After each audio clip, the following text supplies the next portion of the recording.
Hey guys, Speedoz here, and today I bring you a new video about our Discharge Ignite Chieftain, which was very nice to play. In 3.12, the Discharge gem got reworked, it got some very nice buffs regarding the base damage when you consume a charge. And also in 3.12, we've got some new Replica unique items, which was very nice to use. In this case, for example, we've used the Cold Iron Point Replica, which increases the level of cold gems by 3 for each weapon that you are using. So we're gonna increase the discharge to the level 33, which was very nice, and I will explain you right now how it works. Okay, so we've reached level 88 with the build. For the bandits, we've killed them all for 2 extra passive points. Pantheon, Lunaris, and Gruffcool. For the Ascendancy, first of all, Valakos. It is very nice to get this because it gives a very nice regen per endurance charge. 15% more damage if we've lost an endurance charge in the past 8 seconds, plus 1 in maximum endurance charges. And most important of all, gain 1 endurance charge every second if we've used a Warcry recently. This is gonna make the build very nice to play. Once it makes a lot more comfortable to generate charges every time and constantly, so you can consume them and then cast your discharge. You're gonna see that after this Ascendancy, you're more than welcome to change for your melee leveling sort of type to the discharge setup, and it will feel a lot better. Okay, second Ascendancy, Ramako, very nice because of the fire damage over time multiplier, chance to ignite, damage pen, fire rest.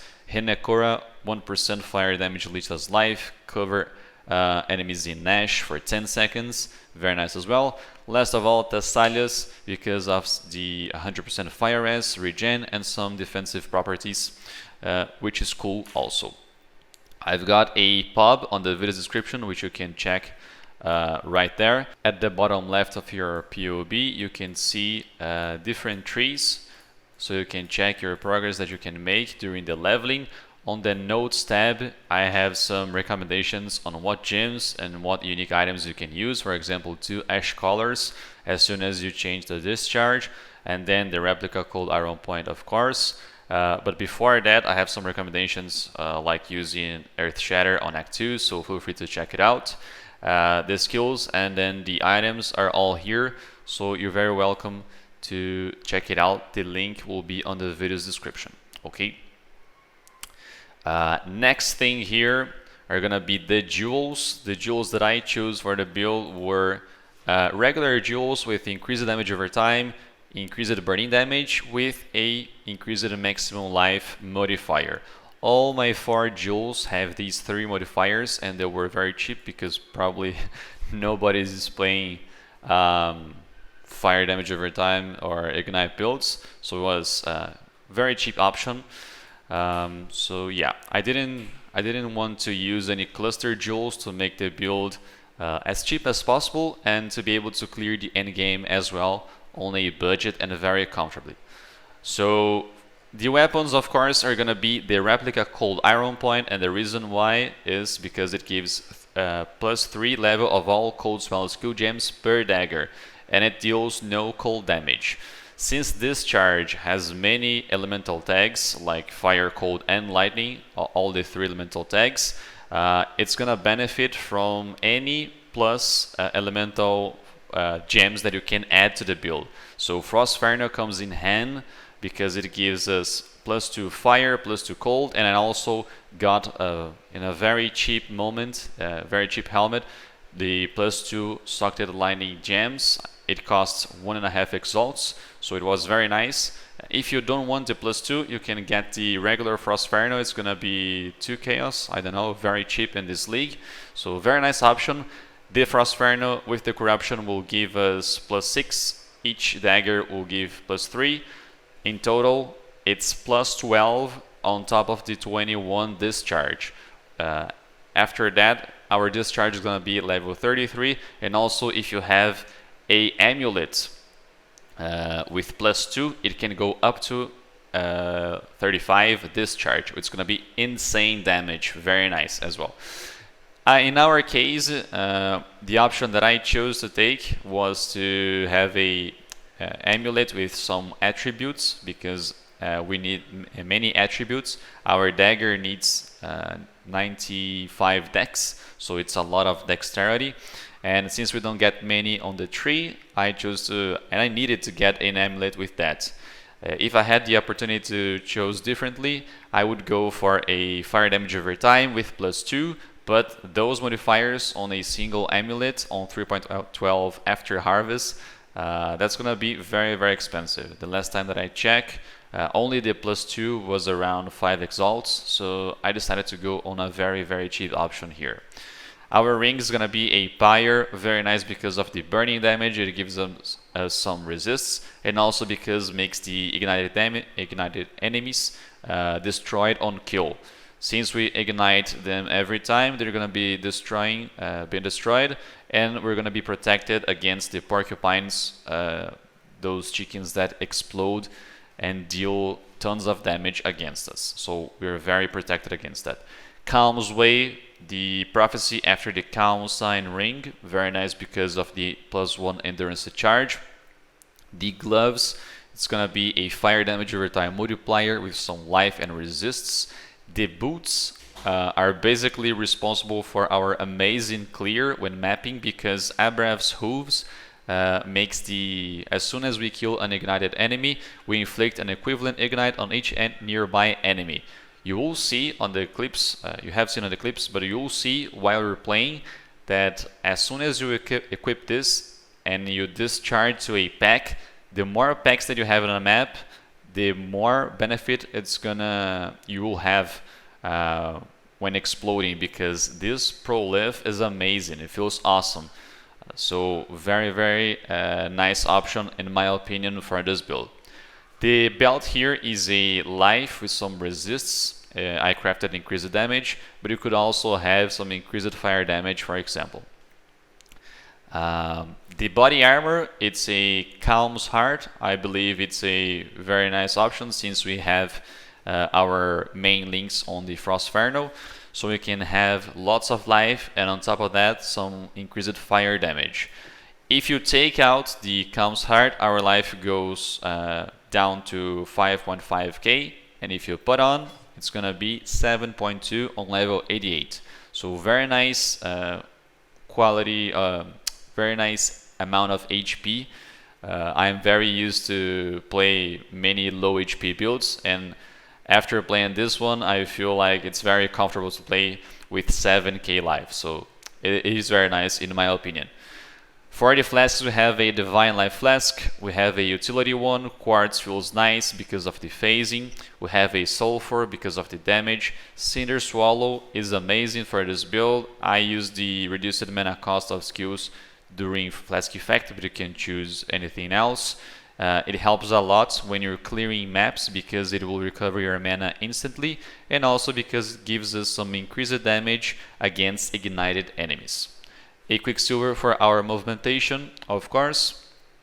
After that, the skill gems. We have Stormbrand, Power Charge on crit and increased critical strikes. We have Wave of Conviction, Hex Touch, and Flammability. These will apply the fire exposure and then the curse. These will apply the elemental overload, and as well as generating the power charges, which will consume and then deal more damage. We have, of course, the Discharge with burning damage, deadly ailments, and anomalous combustion. In my opinion, anomalous is better because we have the quality of dealing damage faster, as you can see there on the alternate quality gem, which were gems that were introduced in 3.12 in highest league. So it is very nice, but you can obviously use the regular combustion support. We have Flame Dash, Enduring Cry, Second Wind, and Arcane Surge level 1, and also Malevolence, Summon Skitterbots, Blood Rage, and Portal. Blood Rage, it's very nice to have this one while you're mapping, because as you can see on the POB, on a Shaper DPS, if you have the Frenzy charges while you're mapping, you can see that our damage goes from 5.3 million up to 8.1 million. So it is a very nice damage to have on top of your regular endurance charges and power charges that you will be consuming during mapping. So always remember to pop up your Blood Rage when mapping. Okay, so how to play this build? It is very simple. Thanks to our Ascendancy, it will be a lot more comfortable to generate endurance charge constantly. And since we use Call to Arms, we'll be using Enduring Cry whenever we walk. So you can just discharge, or you can keep using the Enduring Cry. Remember to use the Stormy Brand on top of the boss, so we can generate some very nice power charges, as well as proccing the Elemental Overload, which will give us 40% more elemental damage.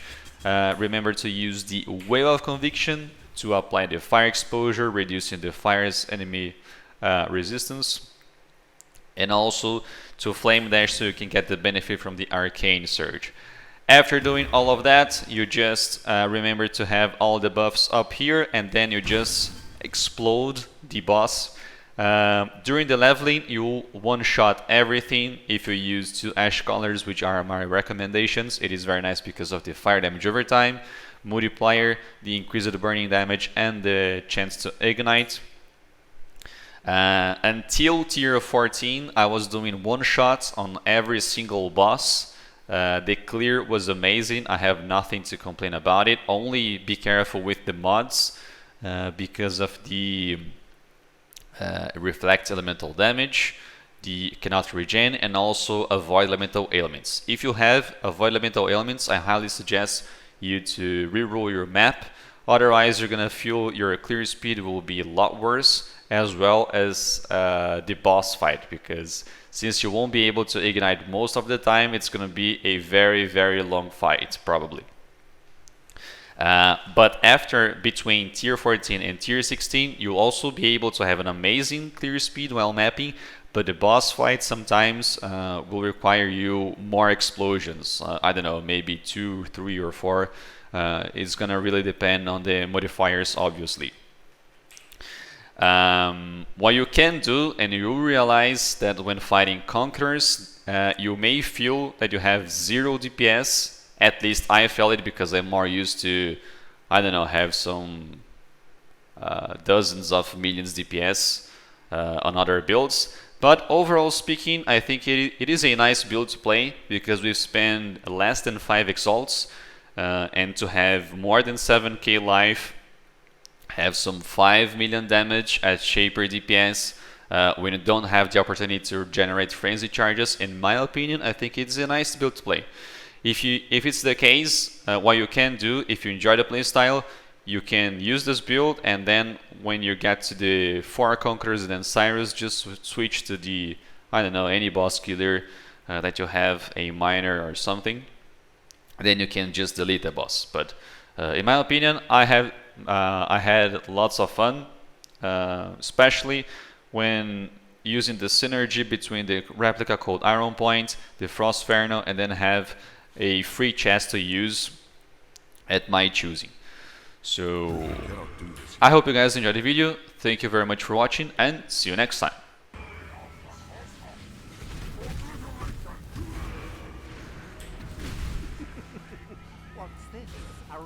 What's this? A real challenge?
O chat tá bom ou não tá? Tá bom demais. The others found strength in their projections. They became reliant.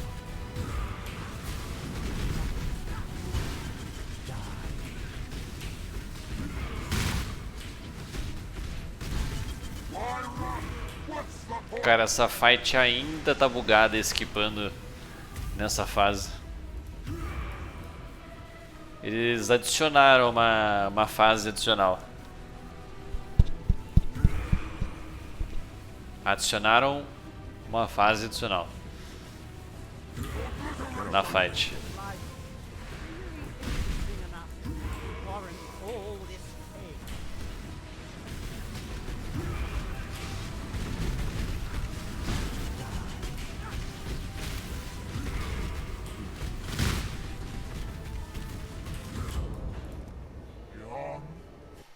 Aí eu joguei o que eu sei, né, mano? Aí eu falei, vou dar uma cabeçada nessa, essa aqui eu também vou cabecear. E a terceira também cabeceei, mano.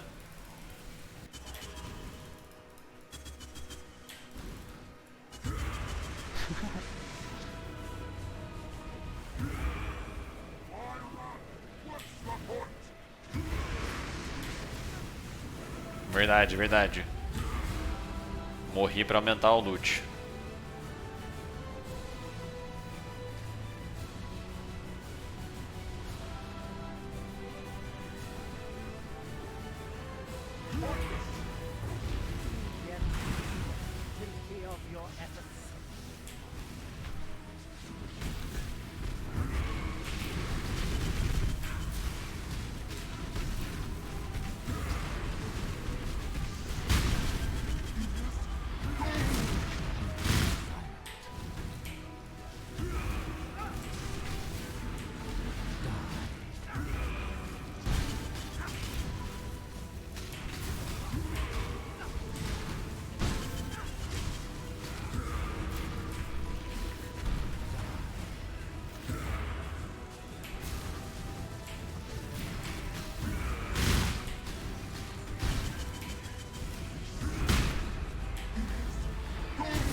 Isso, o mod Nemesis na Zana é o que pode dropar o Red Hunter.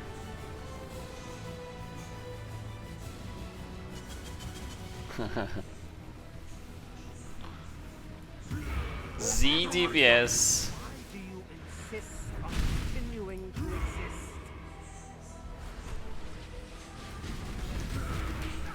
Pelo menos dá pra você aprender a mecânica dos Sirus, né, mano? Dá pra você conversar com ele, ver todas as fases.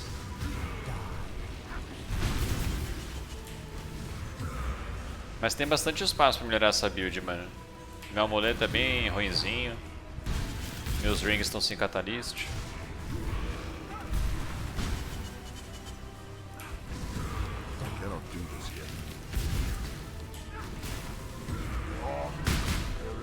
Level o quê? 88?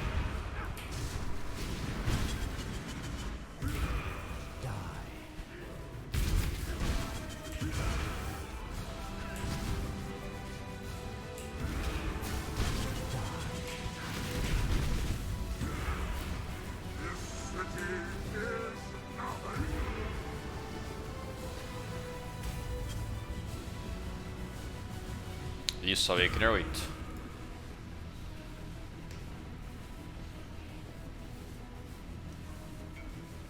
Quando você morre no Poi depois do ato 5 e do ato 10, você perde experiência. GG.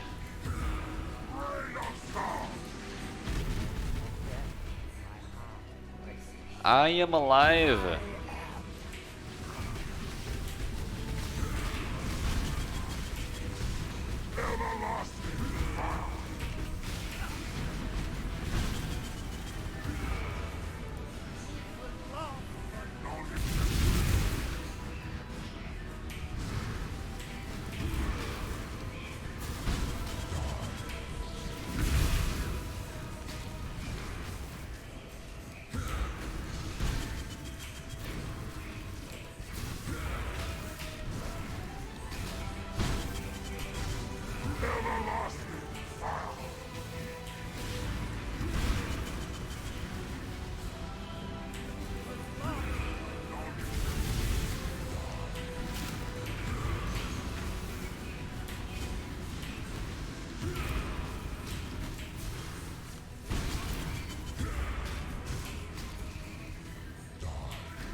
quase, hein? Tá quase.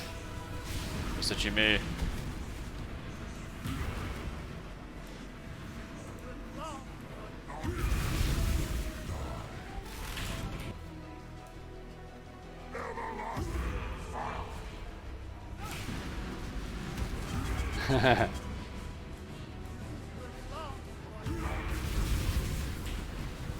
Pode deixar, pode deixar.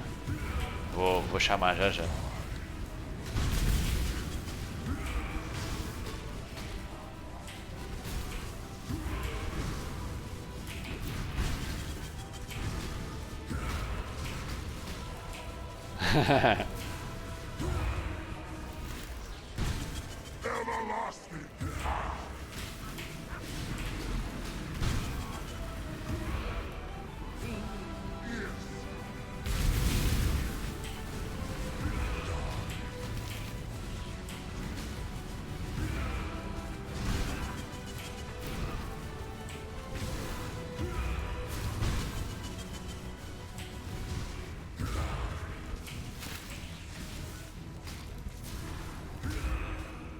Everlasting.